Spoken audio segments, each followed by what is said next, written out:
Quando chega a sexta-feira, a maioria das pessoas já apresenta algum nível normal de cansaço, concorda?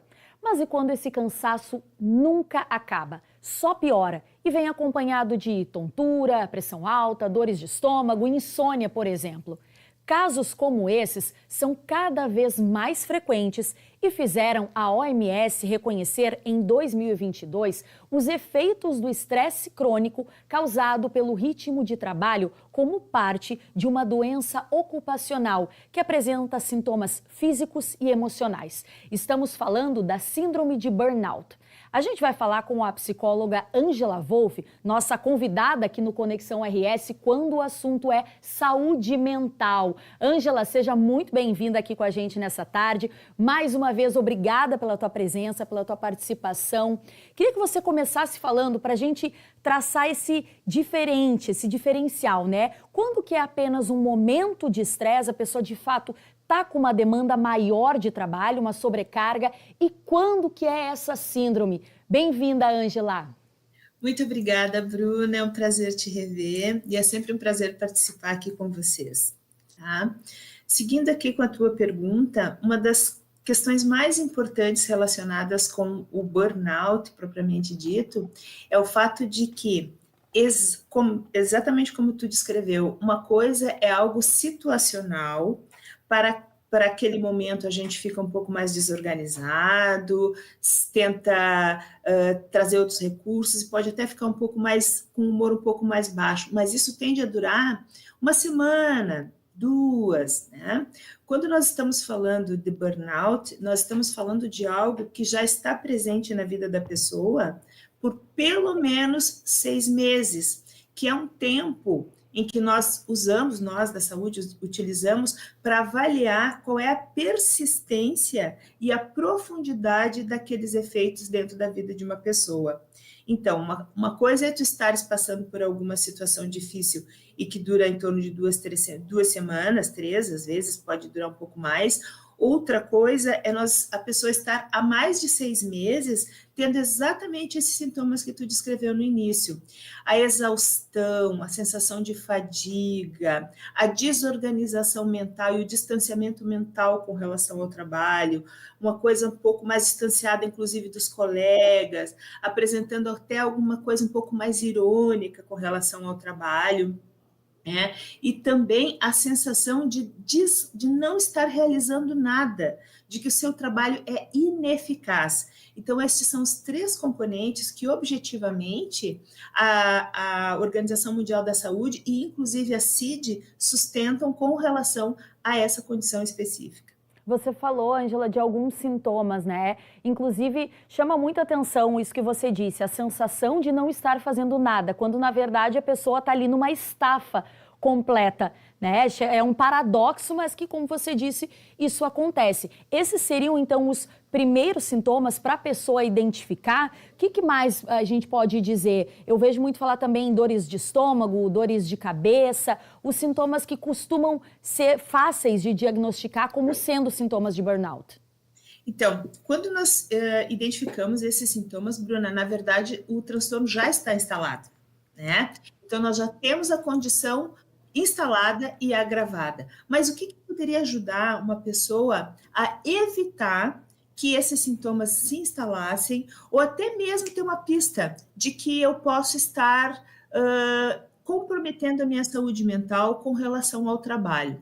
Uma das coisas que é sempre necessário identificar é o perfil pessoal que aquela pessoa tem, de ser uma pessoa que é exigente, muito exigente com ela, não só no trabalho, mas em outros ambientes da vida também. Isso seria, digamos assim, algo que a pessoa precisa se perguntar, se ela não está sendo da mesma forma exigente com outros setores da vida dela. Para a gente poder separar que uma coisa é o burnout, que está relacionado com o trabalho, mas também tem o jeitão de ser da pessoa, ou seja, muito comprometido, muito preocupado, sempre muito engajado em outras tarefas também, mas aquilo que está adoecendo é o trabalho. Uma outra coisa importante é a ansiedade, tá? Mas assim, ansiedade não é uma coisa ruim. Ansiedade, ela é inclusive algo muito importante porque nos trouxe como seres humanos, como até aqui, né? Nós resistimos a tudo porque nós temos ansiedade para nos prevenir de algumas coisas. O que é um problema com a ansiedade? Quando ela é um transtorno, ou seja, quando ela traz prejuízos para a vida da pessoa. Mas um componente importante de pensar sobre a ansiedade é assim, bom, significa que o meu corpo está num lugar e meu pensamento está em outro. Por exemplo, eu estou em casa, desfrutando de um momento com a minha família, mas eu estou preocupada no domingo em tudo que eu vou precisar fazer na segunda-feira e eu começo a trabalhar no domingo, com as tarefas que eu tenho que dar conta na segunda-feira no trabalho. E quanta gente faz isso, né, Ângela? Como o pessoal diz, a ansiedade seria o excesso de futuro, digamos assim. Sim, sim. É uma boa tradução. Mas uma coisa que a gente pode olhar, um termo que não é nem utilizado no Brasil, que é o Sunday, é o domingo triste, né? Em que a pessoa fica preocupada já no começo da tarde em pensar em tudo que ela vai ter que dar conta na segunda-feira de manhã. Mas aí ela não vai começar a trabalhar na segunda-feira de manhã, ela começa a agendar o trabalho no domingo. Então, o corpo dela está no lugar, ali, com a família, mas os pensamentos estão completamente fora daquele lugar. E aí vem uma coisa importante, a família começa a apontar isso. Começa a dizer, olha, tá esquisito o negócio aqui em casa, tá mais irritado, mais irritada. Então, essas coisas são bem sutis, e esse ponto é muito importante. O domingo, se tu começa a olhar muito para o teu domingo, pensando já no meio da tarde em tudo que tu vai ter que fazer na segunda-feira, quer dizer que tu não descansou, que tu não relaxou, que tu não usou o domingo, o final de semana para isso, que é para descansar, relaxar, recarregar as baterias de energias positivas para dar conta da segunda-feira. E como é comum, né, Ângela? Não são poucas as pessoas que têm esse sentimento. O que fazer? Se alguém está nos acompanhando agora e disse, nossa, parece que ela está falando de mim. Qual é a sugestão para essa pessoa? Uma coisa é a gente olhar para a nossa rotina. Se o nosso trabalho termina às 18 horas, é muito interessante a gente se perguntar do porquê que eu vou continuar mantendo, respondendo, se a característica do meu trabalho, por exemplo, não demanda que eu dê respostas até às 10 horas da noite. Então, uma coisa interessante seria começar a colocar aqueles avisos que a gente coloca no celular de que eu trabalho de 1 hora até X horas. Porque isso vai nos organizando e também vai organizando as nossas chefias, os nossos colegas, para colocar um limite para essa demanda. Porque uma outra coisa que uma pessoa que tem uma síndrome de burnout ou que está caminhando para isso não sabe fazer é dizer não. Só que a gente não sai dizendo não assim na cara do chefe, né? E dos colegas. A gente precisa aprender a dizer não. Existem várias técnicas dentro dos vários modelos dos tratamentos que são feitos, mas elas vão falar sobre habilidades sociais, de como é que a gente ajusta o nosso comportamento sem agredir ninguém e sem nos agredir, sendo assertivos, dizendo o que é necessário dizer. Uma outra técnica que pode ajudar bastante, muito bem, eu cheguei em casa à noite, mas eu fico muito transtornado, fico sempre muito demandado, pensando nos problemas. Que tipo de problema, pensar, que tipo de problema eu realmente consigo resolver às 10 horas da noite? Eles vão ter que esperar todos os problemas vão ter que esperar o dia seguinte para serem resolvidos. O problema do burnout é que a pessoa tem um perfil ruminador, de achar que pensar sobre os problemas vai fazer com que eles sejam resolvidos. Então, é um dado de realidade. Está preocupado com alguma coisa? Escreve na agenda, depois tu vai te organizar para jantar, vai fazer o teu sono, mas tu te lembrou de colocar ali na agenda que tem essas demandas para resolver amanhã. Organização é a palavra. Ângela, me diz uma coisa, fiquei curiosa, vocês que pesquisam esse assunto também, que são da área, quais são as profissões mais acometidas por essa síndrome? Olha, muitas, a tua, por exemplo, é uma dessas, né? E que está sempre ligada à notícia, sempre tem que estar meio alerta para tudo, porque, de fato, No caso de vocês, vocês precisam estar muito presentes para informar a população que vai estar sempre muito sedenta dessa necessidade de ser informado, especialmente agora, né, Bruna, com tudo que nos aconteceu, tudo que aparece é importante, a gente está sempre muito conectado com as informações. Médicos, né? Os médicos são pessoas muito demandadas, mas especialmente aqueles que trabalham com plantões. Pessoas que têm metas a serem atingidas, por exemplo, no trabalho, relacionadas com vendas. São pessoas que tendem a ter muita dificuldade para se organizar de uma outra forma, então elas vão precisar de ajuda profissional. Então, jornalistas, sim, são pessoas que estão sempre muito com o relógio biológico desorganizado e têm dificuldade para dormir. Esse é um dos pontos mais importantes. A desorganização do sono desorganiza todo o resto.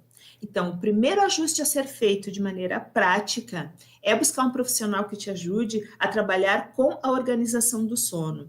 E a higiene do sono, ela não começa às 6, 7 horas da noite, 8 horas da noite, quando a gente começa a desligar luzes em casa. Por incrível que pareça, a higiene do sono, organizar o sono, começa de manhã, com essas primeiras luzes do dia, porque elas vão dizer, digamos assim, elas vão enchendo o nosso baldinho de melatonina para ele derramar no final do dia e nos trazer o sono. Mas nada disso vai acontecer se você tiver um alto nível de estresse, tá? Então, bem importante, assim, de forma bem prática, chegou em casa, tem muita preocupação na cabeça, coloca numa agendinha porque tu vai resolver amanhã. A partir daquele momento, o teu momento é com a tua família. Tira da cabeça e coloca de uma maneira mais palpável, que muitas vezes vai até olhar e dizer, nossa, mas eu nem precisava ficar tão preocupado, isso nem é tão urgente, né? Me diz outra coisa, Ângela, quais outras doenças mentais, outros problemas que podem surgir a partir dessa síndrome que a gente está falando? Então, muita gente confunde depressão com a depressão clássica e específica do burnout. Então, vamos entender o seguinte, depressão, em geral, depende de componentes genéticos, associados a circunstâncias e também a dificuldade de resolução de problemas que uma pessoa tem. Vamos colocar de maneira muito assim simplificada isso. Para que a pessoa tenha depressão, existem componentes genéticos associados a isso, tá? No caso do burnout, o quadro depressivo, ou seja, o rebaixamento de humor intenso que a pessoa tem, é relacionado especificamente com o trabalho. E nas características do trabalho, em especial, que trazem ansiedade cotidiana e que levam a pessoa para esse rebaixamento de humor e iniciativa, são ambientes com baixíssima capacidade de dar feedback competente. Ou seja, a pessoa fica ruminando sobre o trabalho no espaço de trabalho. Ruminação significa pensar sem ter uma capacidade de resolver nada. Então, essa é a parte do gestor, né? De dar feedbacks consistentes, adequados e produtivos para aquela pessoa. Isso é uma coisa muito importante. E muitas vezes essa pessoa fica, como você relatou, ruminando no trabalho e pouca coisa ela resolve, porque ela fica, pensa e a gente tem a impressão que muitas vezes, quanto mais a pessoa pensa, menos ela acaba agindo. Claro, eu quero que você também faça esse alerta, né, Ângela? É importante pensar antes de agir para tomar uma decisão assertiva e racional, mas também só pensar e não agir também não adianta, aí aumenta, que nem você falou, aumenta essa ansiedade, esse risco de depressão, essa ruminação, leva o trabalho para casa, tem tudo isso. Então, precisa ter muita clareza sobre isso e agir de maneira prática também, né? Ângela, me diz outra coisa, o burnout, ele acaba atingindo mais homens ou mulheres, ou não tem como fazer essa separação? A gente já falou das profissões, agora eu queria que você falasse desse perfil, digamos assim, de quem costuma ter mais essa síndrome. Neste caso, a literatura não aponta de forma tão precisa assim se são homens ou se são mulheres, mas em especial as características do trabalho. Isso sim, né? Então, vamos lá. Uma mulher, em geral, tem uma jornada dupla. Então, ela tem mais do que uma preocupação e mais do que um ponto de fragilidade. Mas, se a gente puder colocar qual é o gênero que tem a tendência a ter maior sofrimento e ter um prejuízo mais intenso, são as mulheres. por causa da questão da dupla jornada, que incide também sobre as razões que levam essa pessoa a ficar preocupada. Mas gênero, especificamente, a literatura não tem uma precisão para apontar quem é dos dois que sofre mais. Perfeito. Ângela Wolff, nossa psicóloga, quando o assunto é saúde mental, ela sempre está presente aqui no Conexão RS para conversar ao vivo com a gente desse assunto. E hoje falamos da síndrome de burnout, o excesso de trabalho, essa fadiga e tudo que pode acabar desencadeando. E como sempre a gente reforça aqui, faz o alerta, o importante é ter essa clareza e buscar ajuda. Viu que passou do limite? Tá demais, esse estresse não acaba, só piora, tem sintomas físicos? É importante sim buscar ajuda, porque sem saúde mental a gente não fica bem em casa, não fica bem do trabalho, não fica bem em lugar nenhum. Ângela, muito obrigada pela tua participação, você já sabe, é de casa, sempre bem-vinda aqui no Conexão, tá bom? Muito obrigada, sempre um prazer estar com vocês, Bruna. Boa tarde. Obrigada, boa tarde para ti também. E na volta do intervalo, a gente vai conhecer a história de quem mudou a rotina de trabalho por causa da síndrome de burnout. Eu estou falando de uma conhecida doceira que faz sucesso nas redes sociais. Ela vai compartilhar com a gente como descobriu a síndrome e os desafios de quem enfrenta o esgotamento profissional. É já já.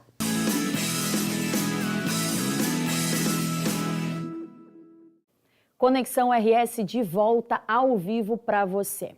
No início do ano passado, o trabalho estava mais exaustivo que o normal e o reflexo começava a aparecer no convívio com a família. As lojas dela iam muito bem, faturando e expandindo cada vez mais, mas o corpo exigia uma pausa. Essa história é real e é da nossa convidada de hoje, que vai aparecer aqui ao vivo comigo na tela, a influencer e doceira Bruna Longaray, mais conhecida nas redes sociais como a Bruna Trufas, que faz sucesso com seus doces maravilhosos. Bruna, primeiro, muito obrigada por aceitar o nosso convite, de compartilhar a tua história com o nosso público. Parabéns pela coragem também, expor esse teu relato, falar da síndrome de burnout com tanta leveza e naturalidade, algo que você fez já nas suas redes sociais e vai fazer também agora com o nosso público. Seja bem-vindo ao Conexão RS. Muito obrigada pelo convite, pela oportunidade. Estamos aí para contribuir também. Perfeito. Então, primeira pergunta que eu te faço, quero que você conte um pouco mais. Você descobriu, Bruna, no ano passado, né, a síndrome de burnout. Queria que você falasse como é que foi esse processo, quais foram os primeiros sintomas, quando que você viu, assim, que algo não estava legal? Eu acho que quando a gente empreende, já é natural esse estresse todo, né? Não tem como dizer que empreender e ter estresse não é algo comum e natural. O problema é que ficou algo realmente muito exaustivo, eu não conseguia mais sair da cama, eu comecei a ter dificuldades de interações, eu não queria mais falar com funcionários, com fornecedores, coisas que são básicas para quem está ali empreendendo, está na lida, e ali eu vi, não, tem alguma coisa errada. Daí foi quando eu comecei a procurar uma ajuda profissional, né? Procurei psiquiatra, psicólogo e vi que eu realmente estava no meu limite, que aquele estresse não era um estresse normal de quem empreende, que era algo realmente incapacitante e que eu precisava de ajuda. E foi um ato de muita coragem da tua parte também, porque como a gente falou aqui no início da tua entrevista, você estava num momento muito próspero da sua carreira, com várias lojas, tudo ia muito bem, quer dizer, e você teve que colocar ali o pé no freio no momento onde a sua carreira ia muito bem, quer dizer, você precisou olhar para dentro de si, se priorizar. Quero te perguntar, mas imagino que não deva ter sido fácil também tomar essa decisão, né? Você até fechou algumas lojas depois disso, né? Sim, não foi uma decisão fácil, mas acho que ela foi uma decisão muito importante, porque eu vi que chegou uma hora que o meu CNPJ não valia o meu CPF. Chegou uma hora que eu não conseguia mais administrar sozinha aquilo, sem a ajuda de alguém que realmente fosse abraçar tudo aquilo. Isso é um grande problema também do empresário, né? Muitas vezes ele está sobrecarregado e não consegue, ele está tão doente, tão atarefado, que ele não consegue nem delegar alguém para que possa ajudar minimamente na gestão. Eu vi, não, eu preciso dar esse passo para trás, cuidar da minha saúde. Depois disso eu também, né, fui diagnosticada, já tenho um diagnóstico de uma doença autoimune, fui diagnosticada com outra doença autoimune e eu só consegui prosperar de fato mesmo, que eu considero algo próspero, foi quando eu consegui prosperar com saúde.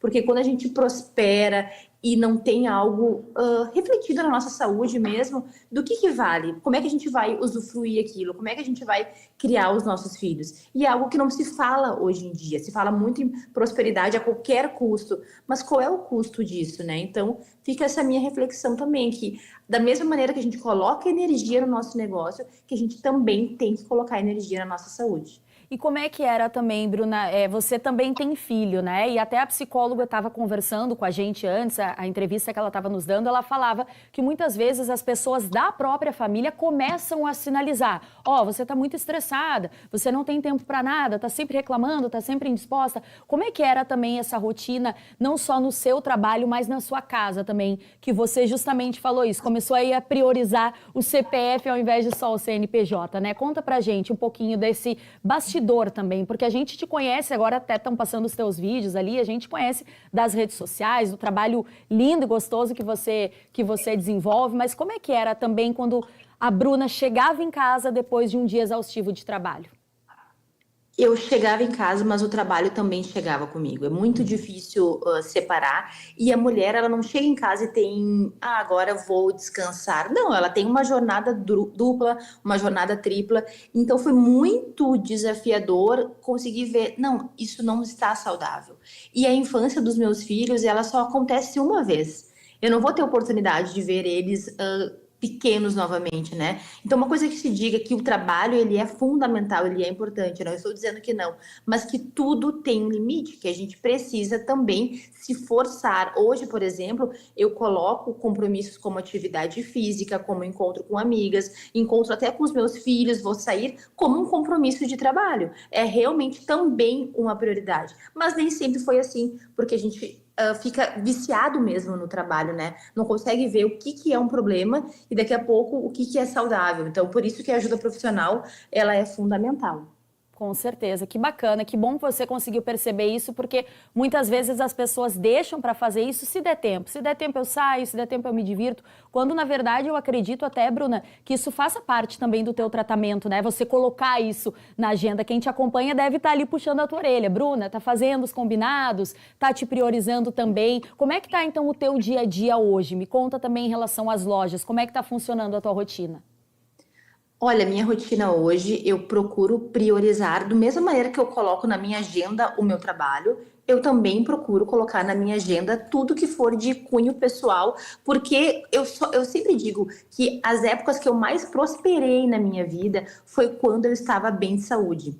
Então, não adianta a gente ter uma ilusão de que a gente vai prosperar muito trabalhando muitas quantidades de horas por dia. Às vezes ela é necessária, mas a gente precisa ter um momento de frescor na cabeça, até mesmo para conseguir prosperar, né? Hoje eu tenho uma loja física, que essa loja física ela trabalha com delivery. Nós trabalhamos também com cursos de capacitação para as confeiteiras. E esse trabalho, ele é um trabalho que ele é muito genuíno também, porque eu também quero mostrar para o mundo, e especialmente para as confeiteiras, que elas podem empreender com mais qualidade de vida. Mas para isso elas precisam, por exemplo, nesse momento agora, eu estou no meu escritório de contabilidade olhando para a parte financeira da empresa. Antes era eu que queria fazer tudo e logicamente que eu não dava conta. Então quando eu comecei a delegar para profissionais certos e vendo que eu não dava conta tanto com os meus filhos, tanto com a minha casa e também com o meu a questão de empresa mesmo, de delegar, eu vi, não, eu consigo prosperar muito mais, dar mais oportunidades de trabalho para outras empresas e outras pessoas e também não me sobrecarregar tanto. E qual sugestão que você dá hoje para quem está passando por isso? Procure ajuda profissional. E quando eu digo ajuda profissional, é de psicólogo, eventualmente também de psiquiatra, alguém que te ajude na parte financeira, que tu consiga enxergar as coisas com mais clareza, porque às vezes a gente trabalha muito, vende muito e também tem dificuldade de ver a cor do dinheiro no final do mês. Por quê? Porque está misturando PF com PJ. Então a sugestão é procure ajuda profissional. Não queira abraçar o mundo, porque é impossível, é ilusório. A gente não vai conseguir. E você procurando ajuda de quem realmente sabe cada ponto, né? Tanto da terapia quanto de alguém especializado em negócios, vai te ajudar muito mais a ter qualidade de vida e conseguir viver esse processo, né? Tá certo. Bruna Longaraia, Bruna Trufas nas redes sociais. Muito obrigada pela tua participação, parabéns pela tua história, pela tua coragem e, mais uma vez, muito obrigada por compartilhar com a gente um pouquinho desse período da tua vida. Muita saúde, viu, Bruna? Brigadão.